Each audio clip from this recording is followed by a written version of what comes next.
வணக்கம். வாழ்க வளமுடன். தெய்வீக மூலிகைகள் ஆன்மீகமும் மருத்துவங்கிற தலைப்பில் கோயில்களில் தலவிருட்சமாக இருக்கும் மூலிகைகளை பற்றி நாம் தொடர்ந்து பார்க்குறோம். அதில் இன்றைக்கி நம்ம பார்க்க போகிறது பாதிரி மரம்.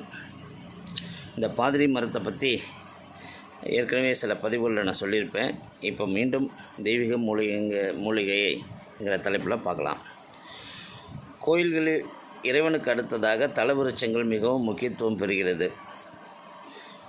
இறைவன் தலவிருட்சத்தில் வாசம் செய்வதாக ஒரு ஐதீகமும் உண்டு. அவ்வகையில் திருப்பூர் மாவட்டம் அவிநாசி விஸ்வேஸ்வரர் கோயில் தலவிருட்சமாக பாதிரி மரம் உள்ளது. இதன் விதை முதல் இலை வரை அனைத்துமே மருத்துவ குணம் கொண்டவை.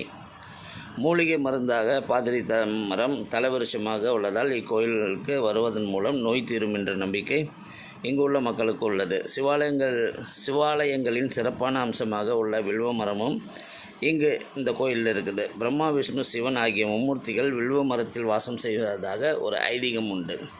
வில்வ மரத்தின் காய், கனி, வேர் என அனைத்து பகுதிகளுமே மருத்துவ குணம் நிரம்பியது. விஸ்வேஸ்வரர் கோயிலில் திருநீர் குங்குமத்துடன் வில்வ இலையும் புனித நீரும் பக்தர்களுக்கு தீர்த்தமாக வழங்கப்படுகிறது. பொதுவாக மாசி பங்குனி மாதங்களில் பூக்கும் வில்வ மரம் பன்னீர் வாசனையுடன் மணக்கும் தன்மை கொண்டது.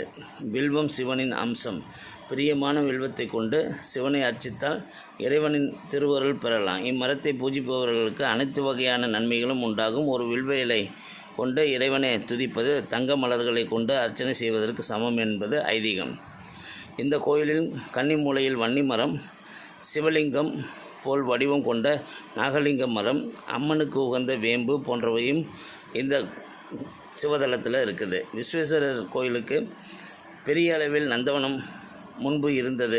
இந்த நந்தவனத்திலிருந்து இறைவன் பூஜைக்கு மலர்கள் கொண்டு வந்து பயன்படுத்தப்பட்டு வந்துள்ளன. தற்போது நொய்யல் பாலம் அக்காலத்தில் இல்லை. நொய்யல் கரையில் நீளமாக படித்துறை இருந்துள்ளது. இதெல்லாம் பழைய காலத்தில். இந்த பாதிரி மரத்தோட வேர் சிறுநீர் இலகுவாக வெளியேற பயன்படும். உடலுக்கு குளிர்ச்சி தந்து பலம் மூட்டும். பாதிரி வேர் பெரும் பஞ்சமூலிகை என்று சொல்லக்கூடிய பாதிரி வேர் பெரும் பஞ்சமூலங்களில் ஒன்று. இதன் காயை அரைத்து தலையில் பற்று போட்டால் ஒற்றை தலைவலி நீங்கும். நசுக்கி தேனுடன் கலந்து சாப்பிட்டு வந்தால் தொடர்ச்சியான விக்கல் நிற்கும் என்று சொல்கிறாங்க. இந்த பாதிரி மரம் நம்ம கடலூரில் இருக்கிற பெரிய கோயில்னு சொல்லுவாங்க. அந்த கோயிலில் இருக்கிற பாடலீஸ்வரர் கோயில் என்று சொல்லக்கூடிய சிவன் கோயிலையும் தலவிருட்சமாக இருப்பது பாதிரி மரம். கோயிலோட பின்பக்கம் போய் பார்த்திங்கன்னா அந்த பாதிரி மரம் இருக்கும். நேரடியாக போய் பார்க்கலாம். நம்ம ஊர் மக்கள். வாழ்க வளமுடன்.